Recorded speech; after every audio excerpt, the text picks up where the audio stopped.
ఎన్ని జన్మలు ఎత్తినా తల్లి రుణం తీర్చుకోలేను అంటూ తల్లిపై ప్రేమతో రామ్ చరణ్ అందిస్తున్నాడు ఈ పాట.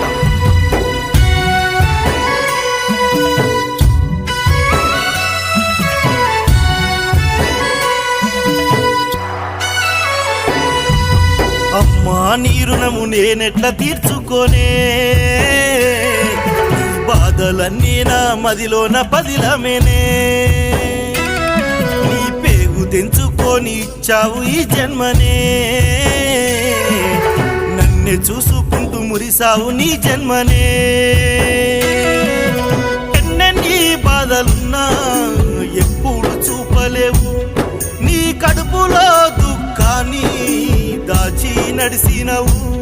నేను ఎదుగుతూ ఉంటే చూసి మురిసి ఆనందపడిపోయినవు. నా బంగారు భవిష్యత్తు